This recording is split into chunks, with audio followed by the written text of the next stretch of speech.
a gente vai ter então, dentro do sistema feudal, tá aqui o castelo do rei. Isso aqui é um castelo, tá? O castelo é horrível. Tô parecendo mais um diabo. Tá parecendo mais um capeta, né? Mas é quase isso mesmo, a monarquia daquela época, tá? E aí, o que que vai acontecer? Vamos colocar que o cristão que tá aqui, ele é ferreiro. Ele é ferreiro. Ele é tecelão. Vamos pegar o tecelão, que é melhor, porque o tecelão vai ser um exemplo perfeito. Eu acho que é assim que escreve. O tecelão. Vamos pegar o cristão tecelão, padeiro. E por aí vai. Ele não vai mais gastar o dinheiro com aquilo que não é pão. Certo? Ele não vai gastar mais o dinheiro com aquilo que não é pão. E então o que vai acontecer com o dinheiro? Vai começar a sobrar. Ele vai começar a guardar dinheiro. Você lembra disso, né? Na história explica sobre isso. Então ele não vai mais gastar dinheiro. E agora a gente vai falar sobre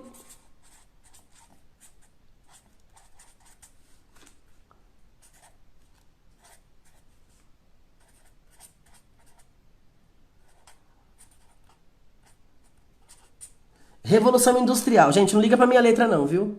Isso aqui é português, não é hebraico não. Olha só o que vai acontecer. Vamos supor que eu sou tecelão, sou protestante. Eu não gasto mais dinheiro com prostituta, com bebidas, com jogatina, não sou mais um gatuno da noite. Vai começar a sobrar o meu dinheiro.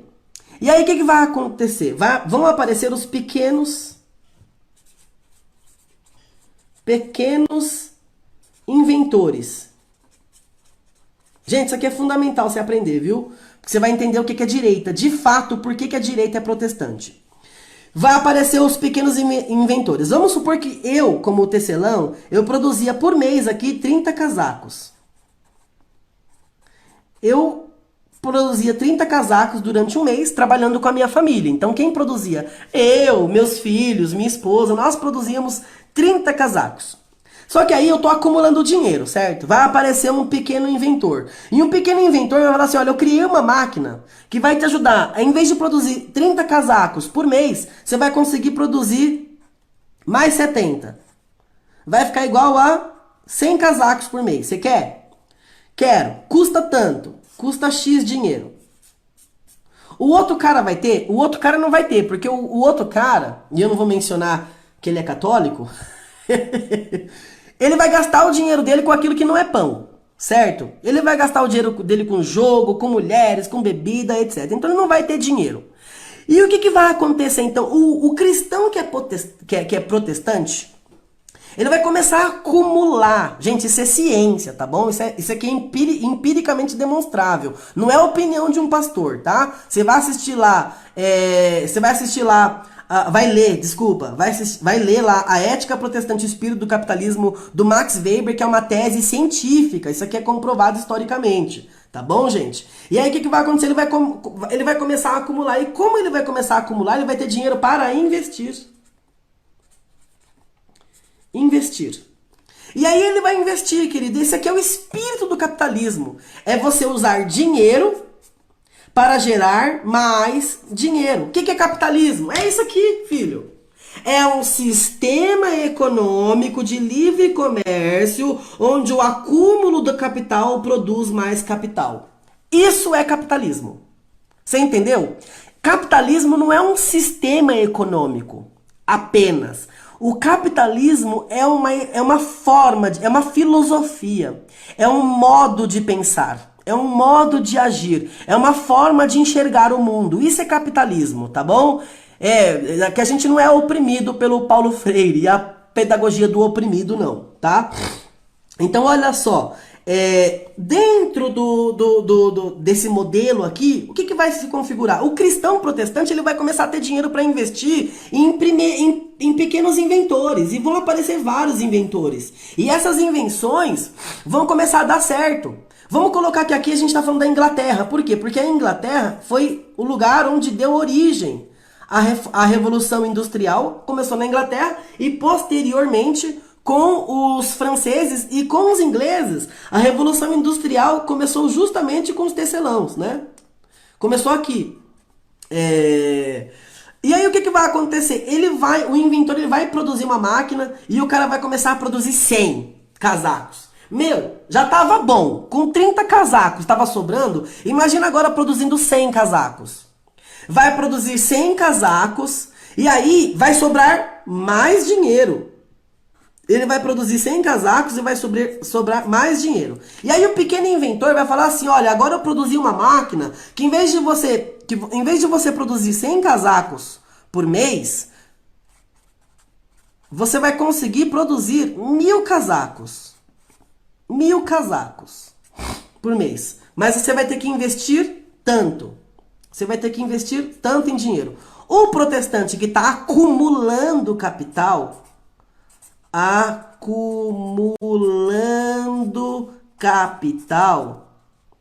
esse é o espírito do capitalismo, acumular capital sem gastar. O cara acumula e não gasta. O cara acumula e não gasta. E aí, como ele acumula e não gasta, o que vai acontecer? Vai sempre sobrar. Quando o inventor apresenta uma máquina de produzir 1000 casacos, quem vai ter dinheiro para investir? O tecelão protestante. E aí, o que ele vai fazer? Ele vai, então, pegar essa máquina, velho, de 1000 casacos. Só que aí ele vai chegar e vai olhar pro filho dele e vai ver que a máquina tem várias funcionalidades. Vamos supor que ele tenha 3 filhos. Ele vai olhar pros 3 filhos dele, vamos lá, filho, 1000 casacos por mês. Só que os filhos não dão conta. Então ele percebe que ele precisa de mais mão de obra.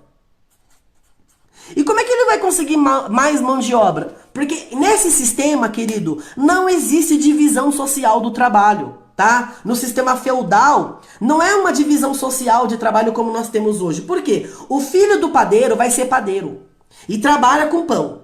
O filho do ferreiro trabalha com o que o pai dele trabalha. O filho do cocheiro trabalha com o que o pai dele trabalha. O filho do cafeicultor trabalha com café. Então, o ofício é passado de pai para filho. Então, se o cara é cocheiro, quem vai assumir o negócio é o filho, depois do pai, depois do neto, depois do bisneto. E assim o negócio, ele é passado de pai para filho por gerações. Só que o modelo estrutural capitalista vai quebrar isso aqui. Por quê? Porque quando o tecelão vê que ele não aguenta mais produzir 1000 casacos, ele precisa de mais mão de obra. De quem que ele vai contratar a mão de obra? Ele vai contratar quem? Ele vai contratar o filho do padeiro. Ele vai contratar o filho do padeiro. Só que aí ele vai fazer uma coisa que isso não existia, velho. Não existia. O filho do padeiro, ele trabalha pela família. Ele não trabalha por salário. Ele não trabalha por salário. Ele trabalha por produção pela família. E agora, o tecelão vai oferecer para ele um trabalho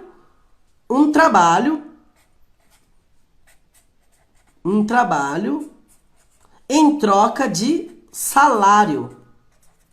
E o que o menino vai ter que fazer? Vai ter que doar a força de trabalho dele, né? Vai ter que trabalhar para ele, doar o tempo e a força de trabalho dele em troca de salário, tá? Então aqui é uma relação de troca, não de opressão. O Adam Smith fala sobre isso, a gente vai falar sobre isso mais tarde, tá? É uma relação simbiótica, não é uma relação de conflito aqui, muito pelo contrário, é uma relação onde um precisa de mão de obra e o outro precisa de salário. E aí o menino, ele vai ganhar um salário que vai ajudar a família dele, ou vai ajudar ele, não sei, mas vai dar liberdade econômica pra ele. Só que aí, mais mão de obra não deu só com o filho do padeiro, o cara também vai ter que contratar aqui, o tecelão vai ter que contratar o filho do ferreiro. E ele vai também contratar o filho do cafeicultor e por aí vai. Quando for ver, ele tá com uma fábrica de tecelagem que produz lá 10.000 casacos por mês e ele contratou o filho de todo mundo. E aí o que acontece? A empresa dele virou um negócio altamente lucrativo que produz riquezas. Esses meninos aqui que viviam por 30%, o pai dele vai dar conta da demanda e ele vai levar mais um salário para ajudar e contribuir em casa. Você sabe o que isso vai acontecer? Antes do sistema capitalista, 90%, vai, de 80 a 90% da população humana vivia na miséria. Depois do sistema capitalista, 80% da população humana, 80% da população humana saiu da miséria. Ah, mas o sistema capitalista aumenta a desigualdade entre os homens. Aumenta, é verdade. Mas o sistema capitalista trouxe mais comida para a mesa do pobre do que qualquer outro sistema político e econômico que existe na história. Por quê? Porque ele não eleva só a classe de cima, ele eleva a classe de baixo também. Por quê? Porque ele produz emprego. E aqui a gente tem uma relação agora de empregador e empregado. Quem está empregando? O tecelão. Quem era o tecelão? É o protestante. E o protestante agora, então, que era o ferreiro ou o padeiro, enfim, ele vai ser chamado de burguês. Ele vai ser chamado de burguês. Por que chamado de burguês? Porque ele detém os meios de produção. Eu já expliquei isso na aula de introdução. O que é um burguês? É alguém que detém os meios de produção. É o rico? Não. É alguém que detém os meios de produção. É o dono da máquina. É o dono do capital e da máquina. É ele quem faz a produção. É ele que é o dono dos meios de produção. Por isso ele é o capitalista. Por isso ele é o burguês, tá certo? E aí a gente vai ter uma coisa muito interessante. Olha que lindo, gente. A sociedade, que era toda esparramada no mundo, tá? Vamos supor que a fábrica de do tecelão é aqui, ó. A fábrica do tecelão é aqui. Tecelão. É aqui. Vamos supor que aqui tá o padeiro, o ferreiro, papapá, papapá. Esse cara vai contratar todo mundo, velho. Então, eles vão ter que migrar pra cá. O que vai acontecer? Como essa fábrica aqui vai começar a ter 200, 300 funcionários, o padeiro, ele vai falar, meu, eu vou vender pão lá, porque lá eu tenho muita gente para vender, ele vai vender pão lá. E aí o cocheiro vai pensar assim, meu, esses caras precisam, o cavalo deles precisa do meu serviço, vai lá e pum. O cafeicultor vai para lá também, entendeu? E aí a gente vai ter a formação dos centros urbanos. Ou das cidades industriais. Que é esse modelo que a gente tem agora. São Paulo, Minas Gerais, Rio de Janeiro, são centros industriais. Aí a gente vai ter o êxodo rural, tá? A gente vai ter o êxodo rural, o campesinato, que plantava e comia às duras penas. Eles vão começar a migrar para o centro industrial para procurar emprego, mão de obra, porque eles não aguentam mais. E por que eles não aguentam mais? Porque o ano que teve chuva, eles comeram. E o ano que não teve chuva, eles passaram fome. E que sistema é esse que o cara depende da terra para comer e a terra ele tem uma relação de conflito, isso está estabelecido lá em Gênesis. Ele não vai conseguir tirar o sustento dele de uma forma que ele consiga sustentar a família dele. Então a gente vai ter o nascimento dos grandes centros urbanos. E quem serão os marajás? Quem serão os ricos, né? Os burgueses? A burguesia é protestante. Quando você tá lá, então, dentro dos girondinos, lá na Revolução Francesa, a gente tem quem? Quem está representando a burguesia, os girondinos? São os protestantes, é a massa de direita que quer o livre comércio. Então, a burguesia vai defender a liberdade econômica. Por que vai defender liberdade econômica? Porque o cara quer livre comércio. Ele não quer o Estado controlando o que ele produz. Percebe? Então, a burguesia, que é protestante, vai flertar com o liberalismo econômico. Então, de um lado, a gente tem o liberalismo econômico. E aí, quem é que vai criticar essa estrutura de burgueses e trabalhadores? Aliás, quem vai cunhar o nome desses caras, né? Do industrial, do capitalista, de burguês. E vai chamar de burguês, isso é um termo pejorativo, e vai falar que esses caras aqui estão oprimindo os pobres. Não estão oprimindo os pobres. Eles estão gerando emprego, eles estão produzindo riquezas, eles estão satisfazendo demandas sociais que são necessárias. Olha, imagina o país, velho. Imagina um país que tem esse sistema. Lembra que o acúmulo de metal precioso, ele era fundamental para declarar uma nação rica? Esses caras estão produzindo mercadorias que estão sendo exportadas, estão aumentando a riqueza das nações. Então quem está fazendo isso são os protestantes. Então os protestantes, que são a burguesia, vão defender o liberalismo econômico, que mais tarde vai virar a ser um sistema político de direita. Aí, por que a direita é contra o aborto? Porque eles são protestantes. Porque eles são contra a união homoafetiva? Porque eles são protestantes. Porque eles são contra o esfacelamento dos valores da família? Porque eles são protestantes, horas.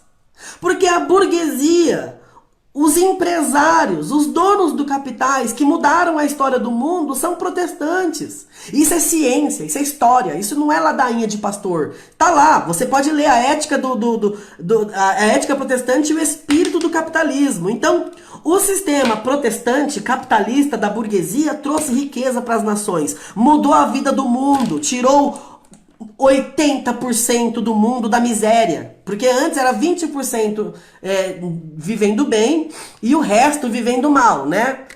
E o protestantismo mudou isso, queridos. Isso é protestantismo. Por isso que nós, protestantes, não somos de esquerda em sua essência. E aí, vocês entenderam agora o que é direita e o que é esquerda? Porque nós, protestantes, somos cunhados aí de direita, de conservadores, é por causa disso. Foi porque a burguesia se estabeleceu como os senhores do capital.